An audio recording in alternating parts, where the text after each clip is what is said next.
सोचिए एक ऐसा फैसला जो हजारों जिंदगियों पर सीधा असर डाल सकता है।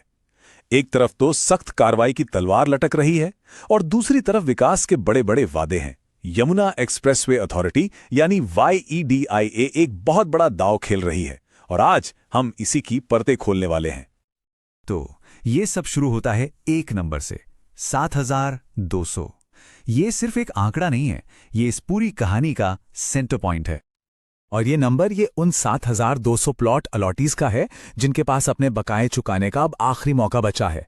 इसके बाद खेल के नियम पूरी तरह बदलने वाले हैं। तो सवाल ये है कि आखिर यमुना एक्सप्रेसवे रीजन में हो क्या रहा है? YEDA इतनी सख्ती क्यों दिखा रहा है? क्या ये सिर्फ पैसे की वसूली है या इसके पीछे कोई बहुत बड़ी पिक्चर है? चलिए पता लगाते हैं। तो चलिए इस पूरी कहानी को समझने के लिए हम इन 5 हिस्सों में इसे देखेंगे, डेडलाइन से लेकर येइडा के फ्यूचर प्लान्स तक, सब कुछ। तो सबसे पहले बात करते हैं उस डेडलाइन की जो हजारों लोगों के लिए एक बड़ी चिंता बनी हुई है। देखिए, ये कोई रातों रात लिया गया फैसला नहीं है। येइडा ने पहले भी 7 बार वन टाइम सेटलमेंट स्कीम, जिसे OTS स्कीम कहते हैं, ऑफर की थी, लेकिन हर बार रिस्पांस उम्मीद से काफी कम रहा। इसीलिए इस बार जो 28 फरवरी की डेडलाइन है उसे बिल्कुल फाइनल माना जा रहा है। इसके बाद सीधी रिकवरी की कार्रवाई शुरू होगी। चलिए अब उन नंबर्स पर नजर डालते हैं जिनके कारण ये सब हो रहा है। येइडा का जो टोटल बकाया है वो है करीब 4950 करोड़ रुपए। जी हैं, ये बहुत बहुत बड़ी रकम है जो अथॉरिटी के पास आनी चाहिए थी पर अब तक नहीं आई। और इस पहाड़ जैसे बकाये के सामने जो आखिरी OTS स्कीम आई, उसमें जानते हैं कितने लोगों ने अप्लाई किया? सिर्फ 117 डिफॉल्टर्स ने। अब जरा इस चार्ट को देखिए, ये जो गैप देख रहा है ना, एक तरफ इतना बड़ा बकाया और दूसरी तरफ इतनी छोटी सी रिकवरी। यही वो वजह है कि अथॉरिटी अब एक्शन लेने के लिए मजबूर हो गई है। फ्लैट स्काट के एनालिसिस के हिसाब से तो येइडा बोर्ड ने खुद माना है कि ये रिस्पॉन्स उम्मीदों से बहुत ही कम है। मतलब उनकी हताशा और अगले एक्शन की अर्जेंसी को ये बात साफ दिखाती है। पर रुकिए, कहानी सिर्फ पुराने कर्ज वसूलने की नहीं है, ये तो सिक्के का बस एक पहलू है।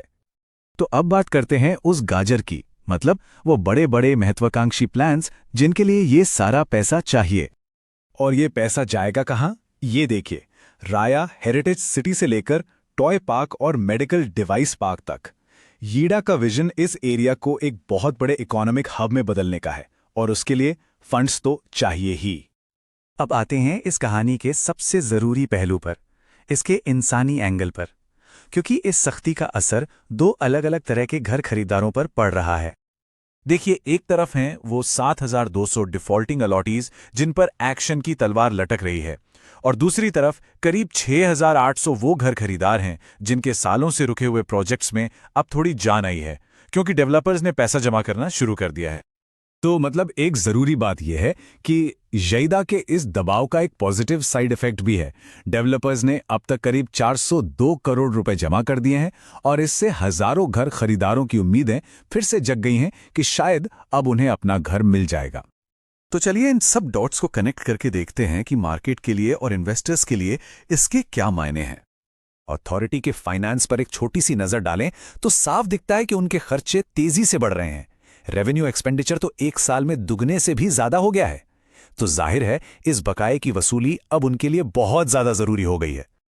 तो सवाल यही उठता है कि येइडा का ये फाइनेंशियल डिसिप्लिन क्या इस रीजन के भविष्य का ताला खोलेगा या ये इन्वेस्टर्स के लिए एक वार्निंग साइन है? ये एक ऐसा सवाल है जिसका जवाब तो खैर आने वाला वक्त ही देगा। अगर आपको ये एनालिसिस पसंद आया तो फ्लैट स्काट को लाइक, शेयर और सब्सक्राइब करना बिल्कुल ना भूलें ताकि रियल एस्टेट की ऐसी ही गहरी जानकारी आप तक पहुंचती रहे। एक छोटा सा डिस्क्लेमर, ये सारी जानकारी पब्लिक में मौजूद रिपोर्ट्स और फ्लैट स्काट के एनालिसिस पर आधारित है। हमारा मकसद किसी पर आरोप लगाना या किसी की छवि खराब करना नहीं है।